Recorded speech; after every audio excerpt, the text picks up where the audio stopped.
razón. La verdad que es muy rico reencontrarnos en este espacio que nos trae tantos recuerdos. Ahí Luz, no te había visto. Hola. ¿Cómo estás?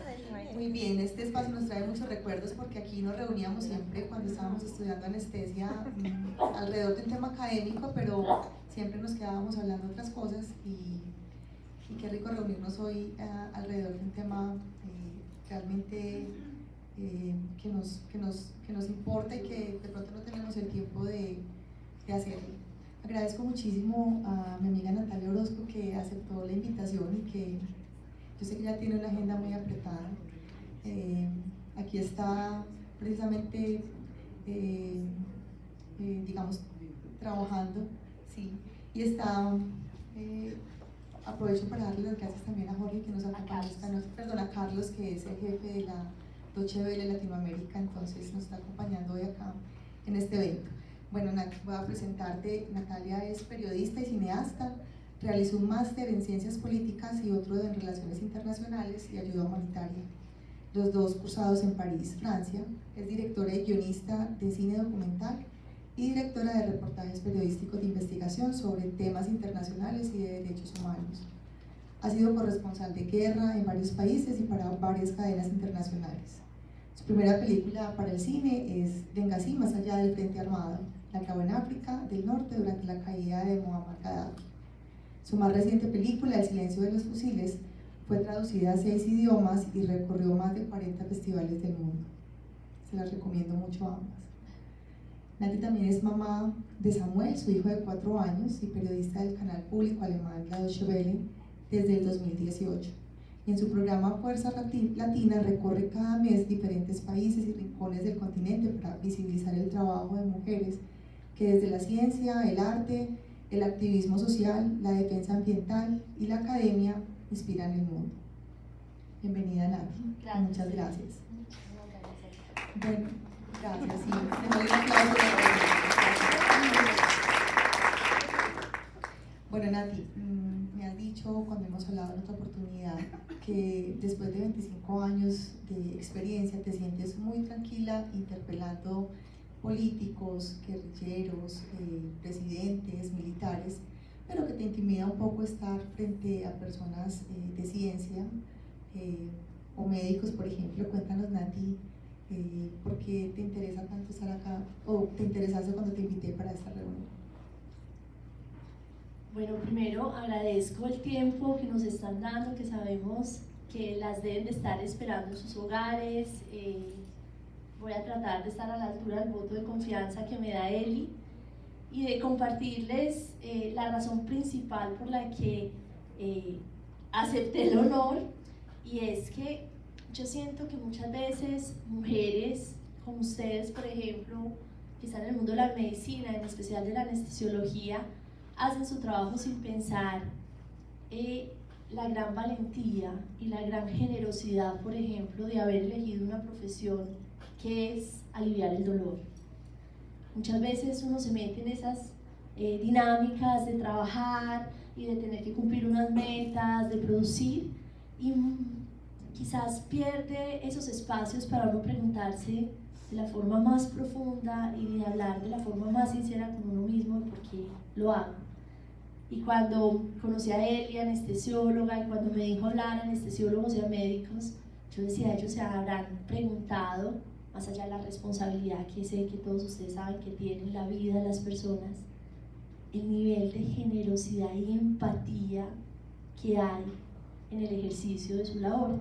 Y me genera un poco de temor y de aprensión, porque cuando uno se enfrenta a estos políticos, cuando uno se enfrenta a guerrilleros, estuve 5 años viviendo en campamentos guerrilleros, a militares, a presidentes y expresidentes, es, digamos, más predecible uno imaginar lo que va a pasar, porque son personas, y muchas veces hombres, que se han dado todo el tiempo para pensar en sí mismos.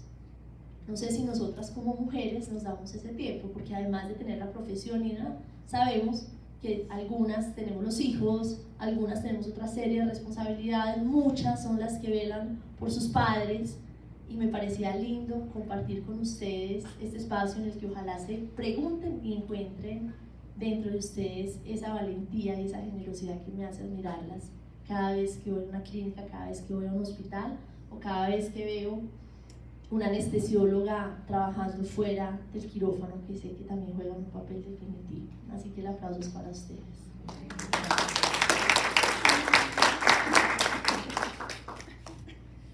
Nati, alguna vez que hablamos de este tema me manifestaste que tenías como sentimientos encontrados acerca de lo que significa el feminismo, y obviamente con tu trabajo anterior de ser periodista de guerra y de noticias, digamos, difíciles, ¿cierto? ¿Qué te hizo, realmente qué consistían esos desencuentros ahora que ya estás presentando este programa de Fuerza Latina, que se lo recomiendo a todas? Es muy lindo ver cómo Nati y el canal visibiliza pues todas estas líderes en Latinoamérica. ¿En qué radicaban esos desencuentros acerca de lo que tú pensabas antes, que era el feminismo, y lo que piensas ahora que es? A ver, después de haber estado en Libia 2 años durante la caída de Muammar Gaddafi, quienes no están familiarizados, fue este líder africano que en algún momento de la historia lo vimos como el Che Guevara de América Latina, y como sucede con el poder en los líderes de derecha o de izquierda, se fue corrompiendo como si fuera el óxido lo que se le hubiera entrado, y llegó a unos niveles de violencia contra su población. Me tocó ver cómo él atacaba de una forma, de una crueldad, hay veces inenarrable, a su propia gente, y como también la OTAN después entró a bombardear sin mapa, es decir, cayera quien cayera, y todos sabemos hoy lo que eso significa, lo vemos en Palestina y lo hemos visto en Ucrania.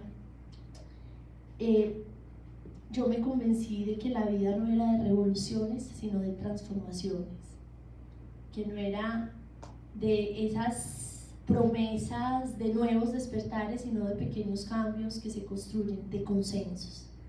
Entonces, cuando desde cubriendo la guerra y ocupando otras cosas, veía además muy en América Latina presente el feminismo blanco, académico, de las universidades, que por mucho tiempo dejaron de lado a las que yo considero son las feministas más admirables, que muchas veces ni se reconocen feministas, las mujeres afro-latinoamericanas, las indígenas. Yo decía, yo ahí no me matriculo, a mí eso no me representa. Y tampoco me representa la idea de querer construir un mundo anteponiéndonos a los hombres. De alguna manera, Yogananda decía, cortándoles la cabeza para nosotros vernos más altos. Entonces no me matriculaba con nada que fuera confrontación, que tuviera algún tipo de violencia, si fuera verbal, que muchas veces es más peligrosa que la violencia armada. Y la vida es de elecciones. Cuando después de ser corresponsal de guerra, yo veía DW, pero para mí DW era una cosa como imposible, pues era como el canal. Y un día me llaman y me dicen que me quieren entrevistar. Yo decía, ¿será que se habrán equivocado? Y después me llaman y me dicen que me invitan a tener un programa mío. Además, Carlos no sabe, pero a mí me lo dijeron, y después fue un silencio como de 5 meses. Yo decía, ay, se estaban, era como medio burla. O sea, era como tan bueno, demasiado bueno para ser verdad. Pero además me dicen que es de mujeres, y yo que no me declaraba feminista, entonces sentí cierto miedo, pero dije la verdad. Siempre el mejor argumento es la verdad. Hablé con la persona que me llamó, le conté cuál era mi posición frente al tema de las mujeres, y finalmente me dieron la oportunidad.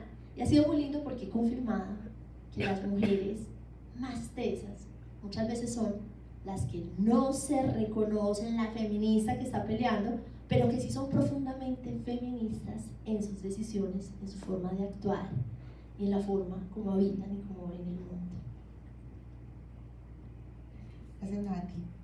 En tu experiencia como periodista que nos estás contando, Natalia ha ganado muchos reconocimientos y muchos premios porque ha hecho estos documentales que les conté anteriormente, y has estado en sitios digamos tan inverosímiles como Guantánamo. Natalia, obviamente, como nos contó, narró la guerra de Libia desde otra óptica, pero hizo su documental, lo filmaste en Egipto, ¿cierto? En Libia. Y también estuvo muy activa en todo lo que fue el proceso de paz, el difícil proceso de paz entre las FARC en el gobierno de Santos. Cuéntanos, Nati, cómo ha sido como ese contraste entre, pues decidiste dejar esa parte y ahora representar a las mujeres latinas. ¿Cómo ha sido como esa experiencia y qué crees tú que nos puedes contar un poquito más acerca de meterse en ese mundo tan masculino que es narrar la guerra, pero meterse a la guerra para poderla narrar? Yo creo que incluso ustedes también podrían contarme a mí, porque el mundo de la ciencia también ha sido masculino por mucho tiempo, a pesar de que hay grandes científicas que han hecho cosas inéditas, pero que no fueron reconocidas como la misma dimensión. Más que hablar de mí, y es lo que quiero proponerles, si él está de acuerdo, porque cuando uno hace este trabajo y empieza a viajar y empieza a conocer mujeres que hacen cosas absolutamente maravillosas, lo que yo digo a mi equipo todo el día es uno sin un bobo, pues es que hay unas mujeres, además yo no tenía hijos al principio, con hijos, un poco como Eliana, además saben decorar, o sea, yo no sé hacer ni un avioncito de papel, yo le decía a ella a mí, o sea, no sé cocinar, hay mujeres como que hacen muchísimas cosas bien y me sorprende. Yo digamos que medio ahí sacaba la cabeza narrando guerras, pero también era más, yo soy cobarde, entonces por ejemplo lo que hacía en Libia es que yo sabía que iban a bombardear allá, porque allá estaba el encuentro entre los gadafistas y los antigadafistas, y yo decía, uy, ¿a dónde me voy? A las reservas de petróleo, porque allá, esto es una guerra económica, allá me van a bombardear.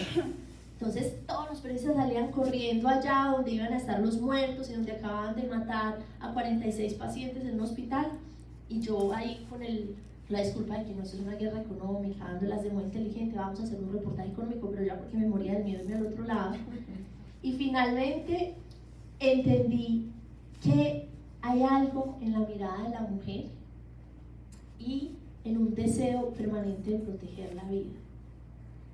Y por eso, cuando a mí me han dicho que yo soy una corresponsal de guerra, yo ahí me las doy de filósofa y digo, no, yo soy una corresponsal de paz en lugares de guerra, pero en realidad es que soy súper cobarde y lo que hago es que voy a buscar a personas que comulgan conmigo en una idea en que las verdaderas revoluciones, que yo prefiero hablar de transformaciones, no se hacen con armas, sino que se hacen con ideas.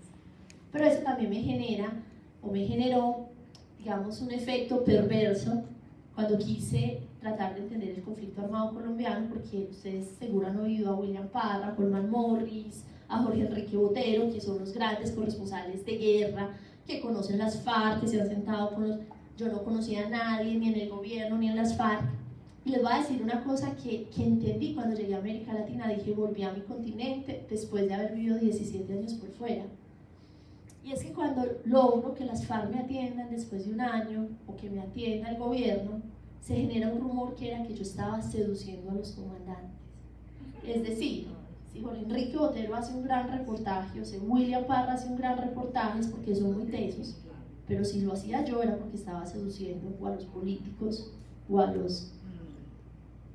Y eso, entendí, iba a marcar una forma de luchar por lo que somos capaces las mujeres, pero no desde el discurso, la carreta o la cantaleta, sino desde la posibilidad que me había dado la vida, que era desde el periodismo y desde los micrófonos.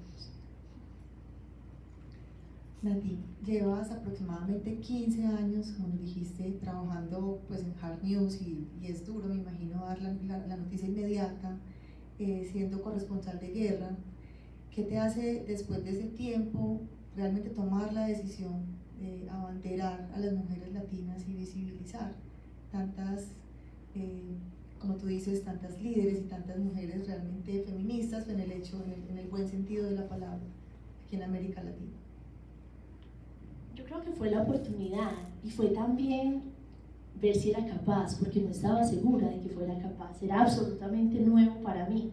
Además yo estaba acostumbrada a confrontar y casi siempre hombres de poder, o guerrilleros o militares.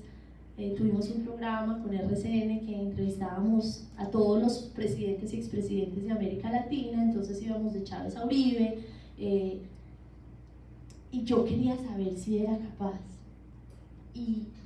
Y yo creo que lo que me ha hecho pues ser capaz y que no me hayan echado todavía es acercarme a las mujeres con algo que nos une de una manera muy especial, que es la empatía. Yo confieso, no es fácil aquí, delante del responsable de los programas, que yo creo que yo soy muy mala periodista en la medida en que si a mí no me gusta, se me nota. Y si me gusta, también se me nota. Ahora, eso no lo puede utilizar, digamos, para el buen periodismo, porque hay cosas que para mí son absolutamente inaceptables, por ejemplo, el secuestro, la extorsión, la corrupción, y en una entrevista a un político se me va a notar. Y ese periodismo a veces también funciona, pero también obviamente hay unos límites. Entonces yo creo que tener el privilegio, quisiera empezar presentándoles, de salir de la guerra para rendirle homenaje a mujeres que, como ustedes, unas conocidas y otras más desconocidas, se dedican, o desde la profesión o desde el activismo, desde la ciencia, a hacer el mundo un poco mejor. Yo creo que ha sido el mayor regalo de la vida, además sin duda de mí y mi familia. Pero entonces, sobre esto de narrar la guerra, quiero proponerles que hagamos 2 minutos, porque la verdadera corresponsal de guerra colombiana es una periodista que se llama Catalina Gómez. A mí una vez me la presentaron como competencia, y me dijeron, uy, está la de Caracol y la de RCN, y se van a sentar juntas y manejen el tema, las 2 corresponsales de guerra. Y el moderador quedó frustrado porque esa niña empezó a hablar y yo no volví a hablar. Yo era aterrada porque ella estudió árabe, habla perfecto árabe, vive en el mundo árabe, está casada con un iraní, y ella describiendo la guerra de Siria, la guerra de Libia, la guerra, era absolutamente yo que iba a decir. Y ahora somos grandes amigas y el canal me permitió hacerle un homenaje a su trabajo. Ella acaba de sobrevivir de un bombazo que le mató a su compañera en Ucrania. Entonces me gustaría mucho que vieran lo que es una mujer que le tocó casi que no poder despedirse de la mujer por tratar de informarnos con ojos femeninos y latinoamericanos, lo que es una guerra, porque también sabemos que las guerras nos los cuentan los periodistas europeos o norteamericanos, y la mirada latinoamericana y la mirada de una mujer latinoamericana es otra forma de narrar la guerra, y es a ella que me gustaría que vieran 2 minutitos. Sí, Catalina Gómez.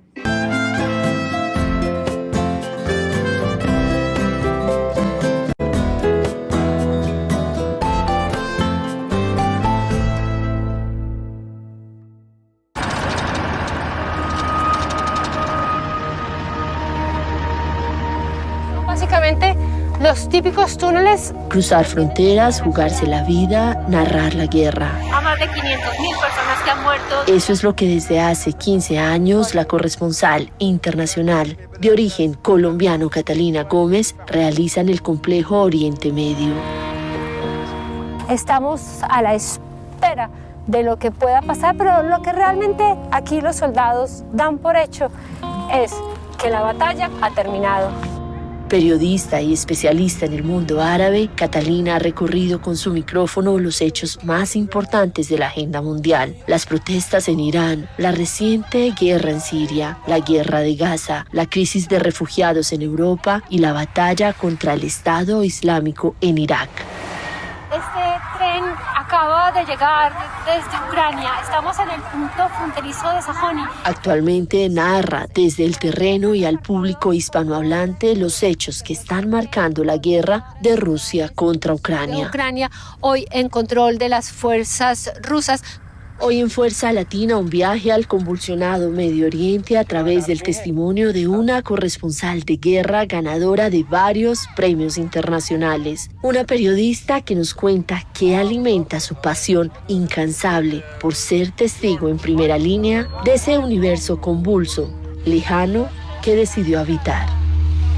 Yo creo que son los sueños. Yo creo que tiene que ver con lo que de pronto uno, o lo que yo siempre quise hacer. Yo era una gran lectora de periódicos, pero me encantaban las noticias internacionales desde muy pequeña, pero yo vivía en Pereira, entonces llegaba el tiempo, pues en ese momento, y los noticieros, y yo siempre soñaba con poder estar allí contando realmente lo que estaba pasando.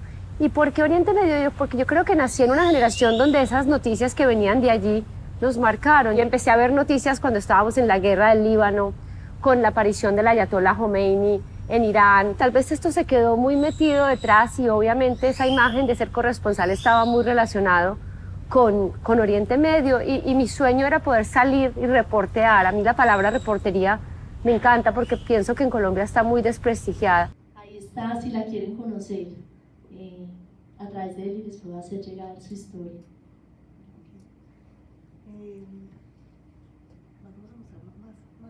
Va saliendo la conversación. Listo, perfecto, sí, Tati. Eso quería preguntarte, ¿cómo encuentras esas líderes y qué tipo de mujeres son las que te gusta presentar en el canal? A ver, lo bonito de televisión es que es un trabajo en equipo. Yo creo que es como una cirugía. Todos tenemos que funcionar como un piñoncito, porque si yo me agarro a pelear con los camarógrafos o no reconozco, o las camarógrafas, su trabajo valioso, pues me graban mal, me graban fea, me graban. Entonces entiendo perfectamente de que uno tiene que hacer como un equipo, y en televisión es muy bonito porque son equipos muy horizontales. Todo el mundo, hay unas personas decidiendo sobre el encuadre, otras personas decidiendo sobre la luz, uno decidiendo sobre el contenido, otras personas decidiendo la logística, donde vamos a grabar después. Y esa selección de mujeres que de cada país le presentamos a Alemania es un trabajo en equipo. Y nos gusta de alguna manera, y tenemos, digamos, el lineamiento de presentar, sí, quizás mujeres muy conocidas, pero también mujeres desconocidas que hacen unos trabajos quijotescos y que también merecen ser, digamos, ponerles el altavoz y hacerles homenaje. Entonces hemos entrevistado pues ex candidatas presidenciales que ahora son sanadoras indígenas, como nos tuvimos el privilegio con una indígena bellísima que se llama Marichuy. Hemos entrevistado a las cholitas escaladoras, por ejemplo, que son las mujeres bolivianas que un día se cansaron de hacerle la comida a los turistas mientras sus esposos subían las altas montañas de Bolivia, y dijeron: vamos a subir. Los esposos le dijeron: ustedes que no somos capaces. Sus 7 faldas, la mochila, y subieron, y ahora están buscando llegar al Everest. Hemos encontrado mujeres absolutamente maravillosas, y recientemente entrevisté una médica que murió un mes después de que la entrevistara. Una mujer que luchó toda su vida, murió a los 42, 43 años, hace un mes, para que en Guatemala la salud fuera para acceso a todos y a todas. Lucrecia,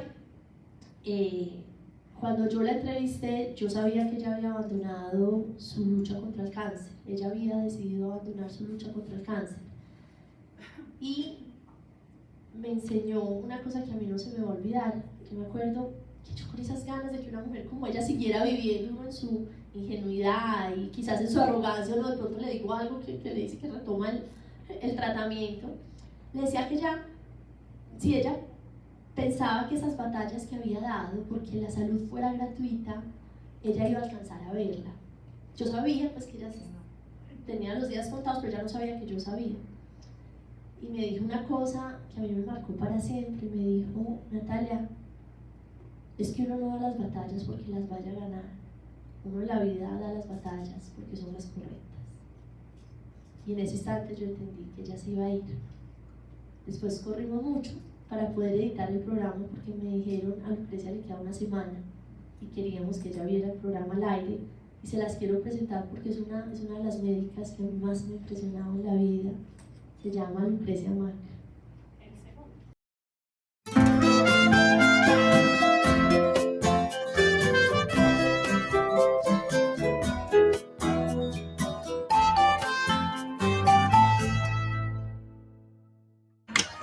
Tenemos 23 años de estarnos reuniendo acá, entonces 23 años de venir año con año y todavía seguimos acá. Y siempre le digo: Clara, pero ¿por qué me tienen que poner a mí a hablar? Yo no soy la que tengo que hablar. Y ahí no tenés que hacer. Helen Beatriz Marchand, que es indiscutiblemente uno de los rostros más reconocidos y respetados en la lucha contra la impunidad en Guatemala. Desde 1990, año en que agentes del Estado asesinaron a su hermana, la antropóloga social Mirna Mack, Helen ha librado un combate para que este crimen no quede en el olvido. Todo lo que buscamos es vivir en paz. Se supone que la justicia es el sistema que te ayuda a tener una convivencia y a resolver los problemas de manera pacífica. Pero lo que impide eso es la impunidad. Helen Mack es reconocida nacional e internacionalmente por sus propuestas para transformar las instituciones de justicia, seguridad defensa nacional e inteligencia de su país. Hoy, como cientos de defensores y defensoras de derechos humanos de Guatemala, Helen Mack está lejos de su tierra natal. Aún así decidimos viajar a Guatemala. Indagar en la arriesgada e incansable lucha de Helen pasa necesariamente por reconocer a las mujeres de la familia Mack. Así, para comenzar a sumergirnos en la compleja lucha contra la impunidad en Guatemala, Lucrecia Hernández Mack nos habla de la ausencia que dejó el asesinato de su madre Mirna Mack y del legado que aún hoy le transmite Helen Mack, su tía. A mi mamá la mataron cuando yo tenía 16 años. Estaba en mi último año del colegio y pues a ella la matan en septiembre y yo me graduaba en octubre. Entonces fue justo un mes antes de mi graduación del colegio y pues unos meses antes de que yo empezara la universidad. Entonces sí es algo que marca, ¿verdad? Yo creo que siempre marcan las muertes violentas y los asesinatos de personas queridas, pero sí, digamos, estando en la adolescencia y justo para entrar a la universidad, sí es un evento parteaguas, ¿verdad? Sí hay un antes y un después.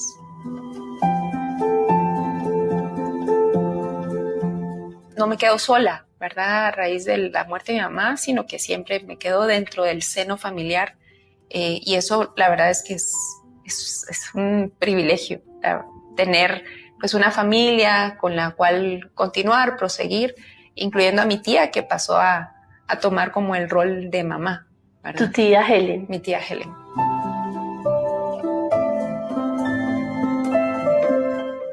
Tengo a la tía. ¿Quién es la tía? La mamá de Lucrecia la mata cuando Lucrecia tenía 10 años. La matan los militares en Guatemala. Y la hermana, que era una mujer de negocios, pues pega su cabeza a la de su hermana y le dice que va a luchar porque ese crimen, digamos, se esclarezca. Y la hermana, que es una luchadora de derechos humanos famosísima en América Latina, adopta a Lucrecia. Y lo que sucedió, como es bonito no darle como espacio al azar en la vida, es que yo fui a hacer homenaje a esta señora, y que es una tesa muy famosa y todo, pues yo entrevisto siempre a las personas de su entorno. Entonces me dijo, vas a entrevistar a mi hija adoptiva, pues la hija de Mirna, ella va a ser muy fría contigo, y me dijo, ella está en sus últimos días, ella no te lo va a decir, pero te pido que entiendas si ella es.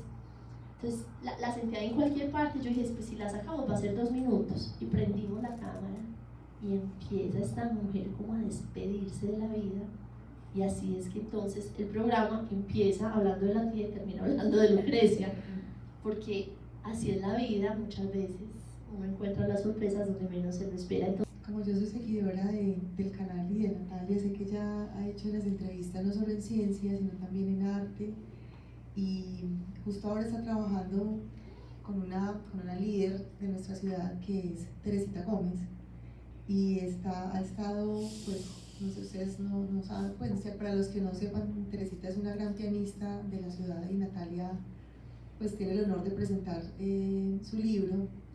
No sé si nos lo vas a presentar, pero mientras aparece Lucrecia, cuéntanos un poquito de cómo ha sido esa experiencia de estar acá con Teresita Gómez y conocerla pues más a fondo. Bueno, nosotros desde el 2018 estamos digamos, encontrando las mujeres más inspiradoras del continente, lo que quiere decir que a la fecha hemos hecho más de 200 mujeres, y me sorprendió mucho que una de las mujeres que más me ha sacudido desde la perspectiva femenina vivía a 15 minutos de mi casa, Teresita Gómez.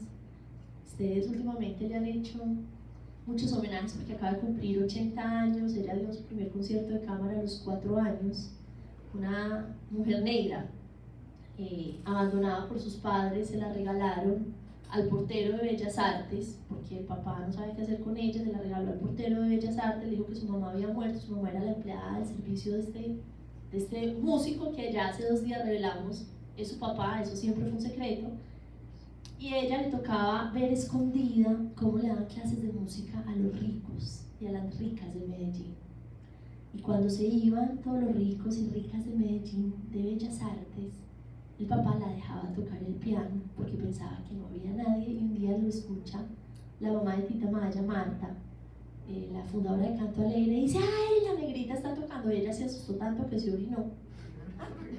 Y de ahí para adelante, Teresita Gómez es la Nina Simone de América Latina, es una mujer que ha demostrado ser un prodigio y que a mí me abrió, a mí que soy mamá de un niño adoptado, me sacudió mucho sobre la carga genética que todos y todas tenemos adentro, porque lo único que explica que Teresita Gómez hubiera podido dar un concierto a los 4 años es sin duda que era hija de uno de los músicos italianos más importantes.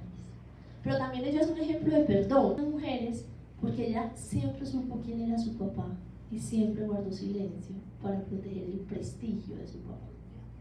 Cosa que para mí fue, hace 2 días presenté en su casa su libro y le decía: estoy en desacuerdo con usted, maestra. Yo hubiera echado al agua a ese señor y me hubiera puesto a luchar por los derechos de esa mujer negra que a los 18 años le dijeron que la bebé había muerto y la devolvieron para...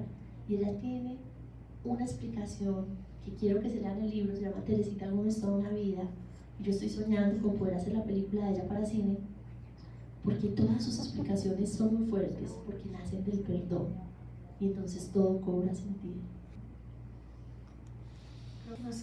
Tenías ahí, vi otra gran mujer que entrevistaste, y es esta cubana directora de la orquesta femenina, Zenaida Romeo. La vi ahí, me pareció muy interesante. No, espérate, ya no, pues. Sí. Cuéntanos un poquito antes de que nos muestres el video, quién es Zenaida Romeo y qué hizo pues con las mujeres en Cuba.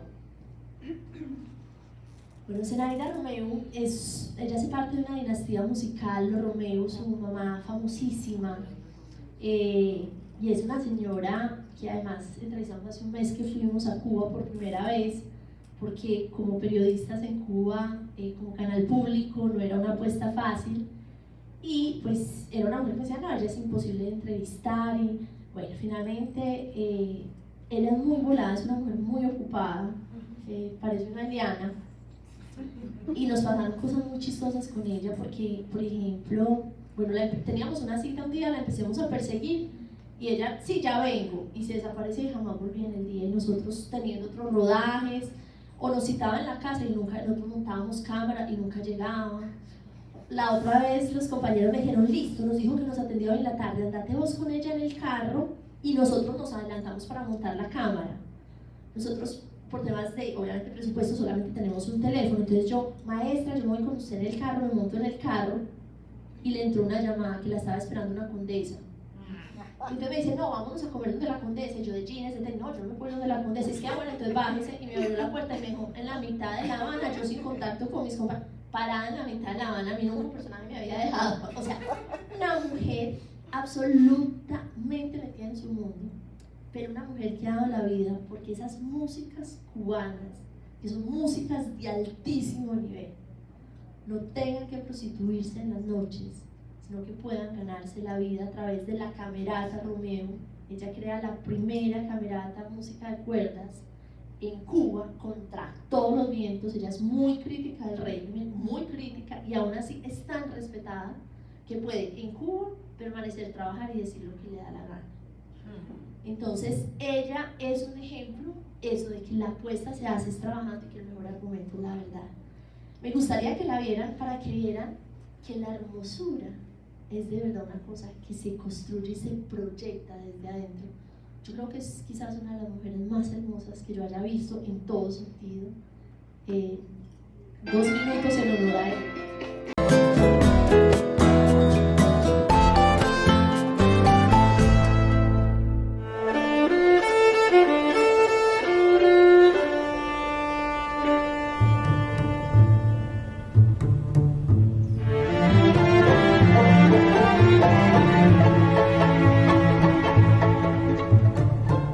Armonía, belleza, sofisticación. Cualidades que definen a la maestra Zenaida Romeo cuando con su cuerpo, con sus manos y la batuta, unifica la interpretación que mujeres cubanas hacen de las grandes obras de la música latinoamericana y universal. Yo quería validar a la mujer cubana, quería hacerla visible hacerla visible en toda su potencia intelectual, sus capacidades. Para mí era medular mostrar esa otra cubana que no era quizás la caricatura deplorable de la mujer cubana. 3, 4. ¡Va! ¡Va! ¡Ataca! ¡Ay! ¡Dentonera! ¡Va! ¡Va! La maestra Zenaida Romeu heredó el talento de un linaje de músicos que han llevado el nombre de Cuba a los más prestigiosos escenarios internacionales. Pero ella fue mucho más allá. En el año 1993 creó con el apoyo del cantautor Pablo Milanés la Camerata Romeu, un ensamble femenino de cuerdas que con un repertorio y estilo inusual de música cubana han sido nominados a los premios Grammy y a otros de los más prestigiosos reconocimientos mundiales.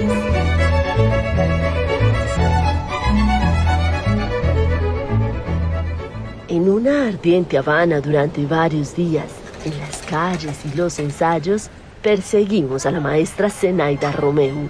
No podíamos partir de Cuba sin encontrar la artista que hizo de la música un instrumento para dignificar a la mujer cubana, para rendirle homenaje al arte de persistir y resistir a través de la cultura a las contradicciones de todo régimen y organización político-social.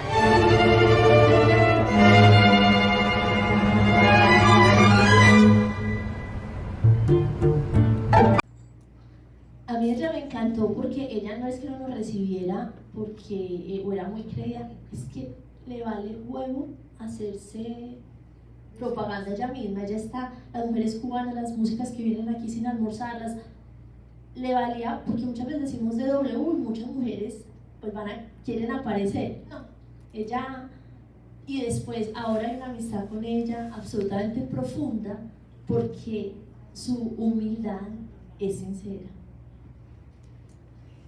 Yo vi ese programa y a mí lo que más me impactó fue cuando ella habló y dijo que ella lo que la hacía más feliz era que estas muchachas ya no tenían que irse por la noche a prostituirse. Contanos un poquito ella cómo las rescató de ese mundo, porque todas son unas niñas, menores de 25 años diría yo. Es muy lindo ver cómo ella se entrega de alguna manera a estas mujeres y es una maestra en el sentido como holístico de la palabra, y lo digo porque es una maestra de vida. Y yo creo que todas y cada una de ustedes que de pronto tienen asistentes o enfermeras o personas a cargo o que son, no sé, tutoras de otras personas, se han enfrentado como a ese gran desafío de que uno no enseña lo que uno sabe solamente, sino que ojalá uno pueda transmitir la partecita buena de lo que uno es. Y eso es ella. Y eso es la maestra Teresita Gómez. Y eso es Gabriel Britó. Y se las quiero nombrar y presentar porque es una mujer que desde la ciencia está transformando Panamá, o por lo menos está siendo muy escuchada por las y los políticos de altísimo nivel y por sus estudiantes, porque ella está convencida que uno no puede ser médico, uno no puede hacer ciencia si uno no piensa en el espacio de la mujer, en la aplicación de su vida profesional. Cuando Eli me invitó acá, yo decía, ay, qué rico traer a Gabriel Britón desde Panamá, porque ella sí tiene cosas para mí.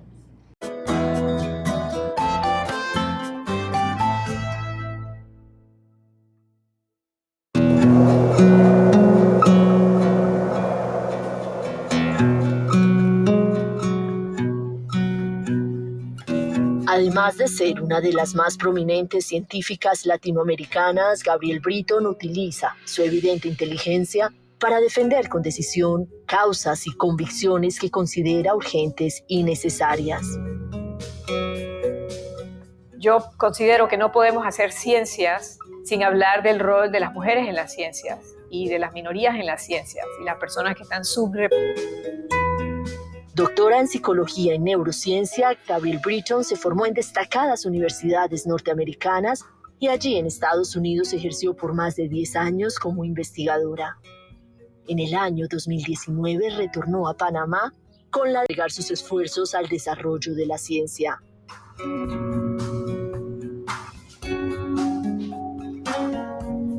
Hoy Britton lidera el programa Panama Aging Research Initiative, una investigación dirigida a la búsqueda de marcadores biológicos que faciliten el diagnóstico temprano del deterioro cognitivo asociado a la edad, con un enfoque en la enfermedad del Alzheimer.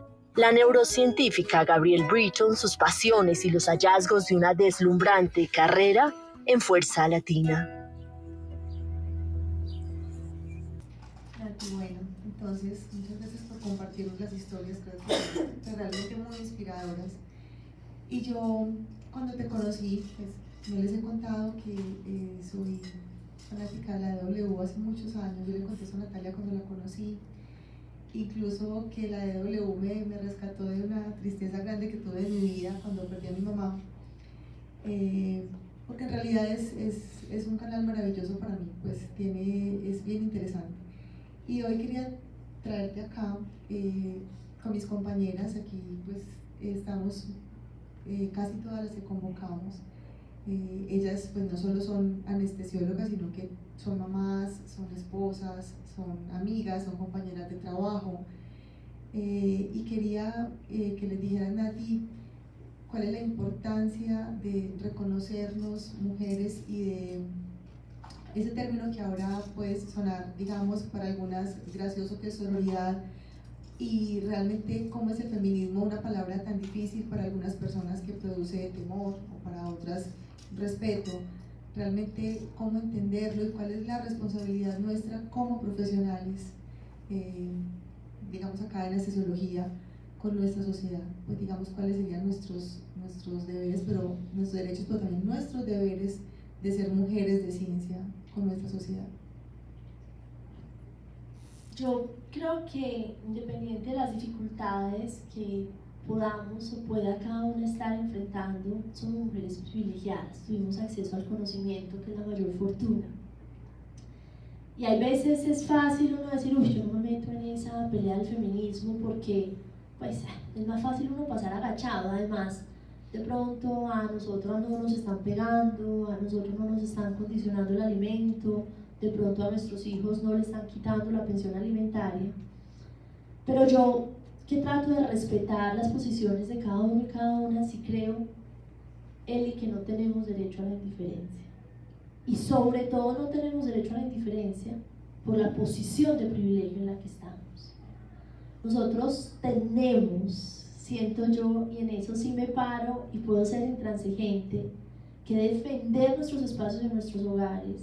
Tenemos que defender el no hacer 3 jornadas, tenemos que defender que seamos escuchadas, que nuestras decisiones sean tomadas en cuenta y respetadas, no solamente por nosotros, sino por nuestras hijas y por las hijas de sus hijas. Si ustedes se sienten cómodas siendo sometidas por algún hombre, si ustedes se sienten, o si es más cómodo, digamos, uno quedarse en silencio para no generar conflicto, es respetable. Pero nunca se les olvide que eso va a tener una consecuencia. Las que tengan hijas, ese es el espacio en el que sus hijas van a tener que sobrevivir, y es el que ustedes le hayan heredado. Entonces hay veces el conflicto es necesario, porque el compromiso como mujeres lo tenemos precisamente porque tenemos privilegios. Y en esta lucha, nosotras somos las responsables, así como hubo generaciones que tuvieron que abolir la esclavitud. Nosotras, las grandes revoluciones en el mundo las han hecho las burguesías. Nosotras, desde nuestras casas, desde nuestros consultorios, desde nuestros hospitales, desde nuestros estudios de grabación, desde nuestras empresas, somos las responsables de abolir el machismo. Y eso se hace con las decisiones, las palabras y los comportamientos que tomemos día a día. Y eso se hace con la forma como apoyemos a nuestras compañeras. Así pensemos completamente distintos. Hay algo que nos une a las petristas, a las uribistas, a las derechas, a las de izquierda, que nos tiene que unir. Y es abolir el machismo. Gracias, Nati. Es un tema bien interesante, como tú lo dijiste, de clase social también. Nosotros de pronto lo vemos más soterrado, es mucho más digamos, pasa más de agacho, como tú dices, que sea tan normalizado, como yo lo decía en una conferencia hace poquito con los residentes, que el heterosexual blanco hombre es el que es el CEO y es más difícil que sea la mujer. Y no estamos aquí hablando de machismo o feminismo, lo que estamos tratando de decir es que no debería siquiera existir esa diferencia. Pero ahora entiendo que las heroínas de estos países son las mamás. Y si cada una cogiera el micrófono, las que son mamás o las que madrinan otras cosas, proyectos, abrazan causas, porque no quiere decir ser mamá y tener hijos. Yo decidí a los 47 años, o sea, a los 47 años soy mamá, porque toda la vida dije no voy a tener hijos. Pero las que, no sé si se dice amadrinan, ¿cómo se dice? Sí, amadrinan causas como la tuya, las que amadrinan niños, las que son capaces de abrazar con ese amor absolutamente desinteresado lo que hacen, o a alguien que hicieron, son las verdaderas heroínas. Entonces cada una de ustedes tendría, o desde su profesión o desde el amor por sus familias, historias que contarnos. Estoy absolutamente segura. Y por eso qué bonito que nos cuenten si se han preguntado lo valientes que son, lo generosas que son, si alguna vez se han autofelicitado por las luchas que dan dentro de sus hogares, o si simplemente estamos trabajando y cumpliendo nuestras obligaciones como profesionales, como madres, como esposas, como amigas, como hijas.